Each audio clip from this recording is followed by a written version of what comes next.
morning. Morning. You guys have played a bunch of the playoff games like this over the years at early afternoon times like this. Is there any significant change in preparation for that? Well, the only thing, you know, obviously you don't have a chance to do anything usually day of the game.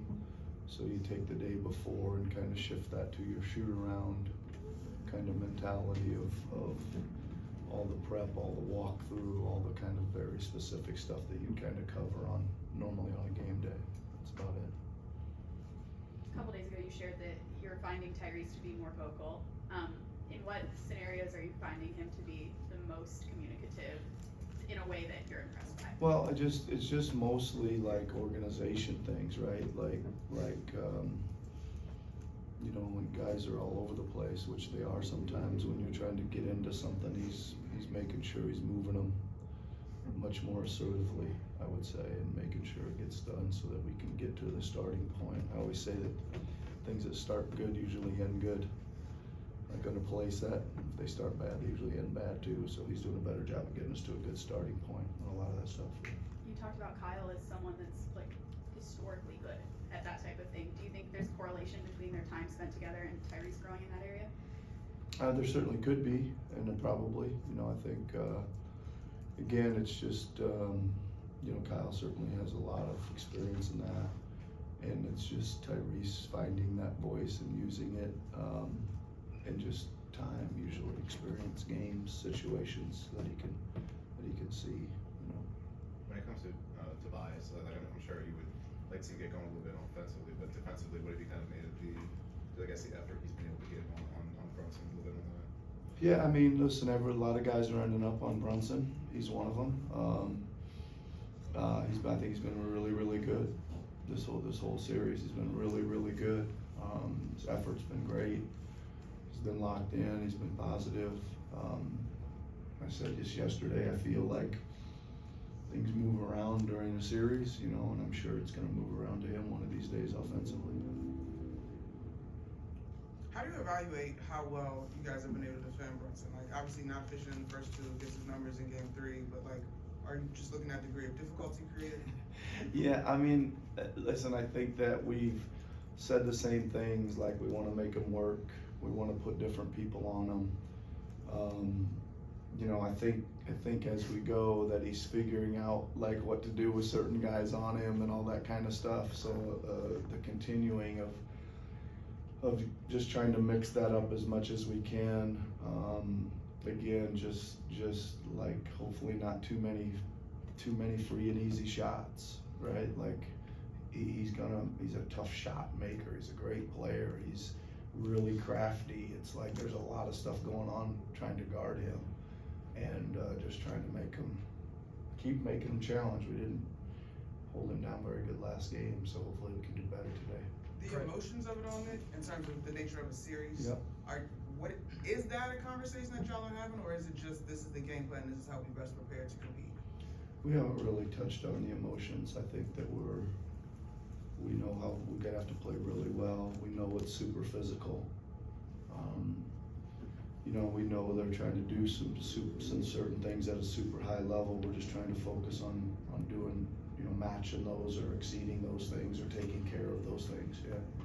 If Precious Achiuwa is to play again for the Knicks in this one, he obviously played a lot in the second half. In Game 3, I guess, what are the points of emphasis, especially as someone who coached him for a while against such a athletic and downsea center? Yeah, I thought he came in and played really well. Right, he was fresh. He was the freshest guy on the floor. It looked like, you know, and it showed. I think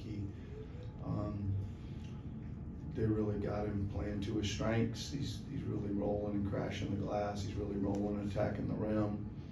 I think he's giving great effort on defense. How we attack him and what we do and all that kind of stuff, I can't tell you. You guys have had success with rear view contests on Jalen coming around screens with various different guys. I guess what is like the key, like the points of emphasis in sort of navigating coming around from behind like that for a guy? Well, it starts at the screen. You know, you gotta really work and try not to get hit. try not to get hit in the bullseye at least. You're probably gonna get hit a little bit. Shrug it off best you can. Keep pursuing, you know, just don't give up on the play. And then it's hard because he slams on the brakes a lot too. You finally got some momentum to go catch up to him, and he slams on the brakes. And I mean, there's again, like I said before, there's a lot going on with his craftiness and how to guard him. Just got to work and keep fighting. If he makes 3 in a row, you got to keep working and keep fighting. When you have guys struggling from the perimeter offensively, what goes into deciding whether or not to manipulate the flow of the offense in their direction and maybe get them an early open look to get them going, or maybe get them to the foul line, versus sticking with the bread and butter actions that you guys run that have gotten you here? Well, you gotta take the shots that are there. I think at this point of the season, our guys know for the most part, which shots are there and which shots they're supposed to take and what the rhythm of those shots are. And whether you're 8 for 9 in this series or 1 for 9, you gotta take it when the game starts and as the game goes. Nick, I know Joel's penciled in for big minutes no matter what, but does having a second day off, does that help him in any meaningful way in terms of recovery? I mean, I certainly think so. I mean, I think it helps everybody, you know, their team, our team. I think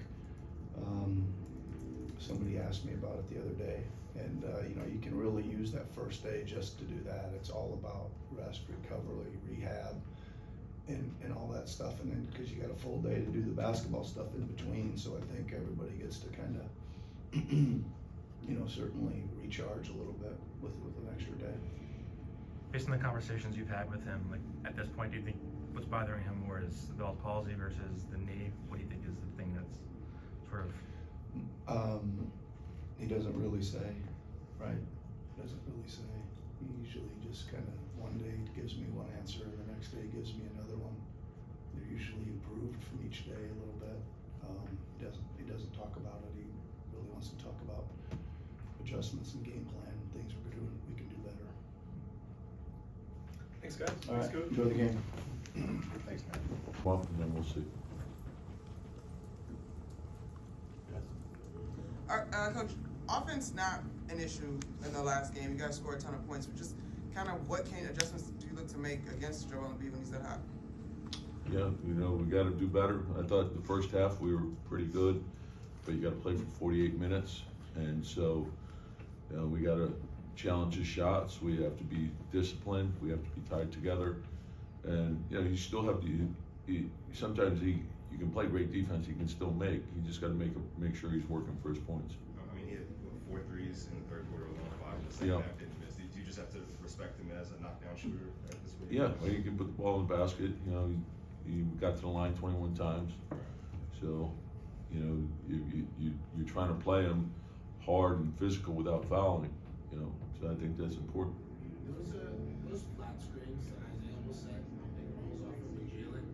What is fundamentally the way to being able to pull that off while also not putting yourself at risk for moving screen? Well, you got to read how the guy on the ball is defending, and so sometimes, depending upon what they're doing in the coverage, you will determine where you're setting the screen, and then you have to determine whether it's a blitz or if it's drop coverage, or so that's all strategy based on the defense that's being played. What did you think of the minutes you got from Precious in the second half of Game 3, and if he is put into a situation where you need him moving forward in the series, I guess what do you expect from him? We need everybody. So whether it's Precious or Jericho, we've dealt with that all season long. Mitch missed the majority of the season, so whoever is next, get in there and get the job done.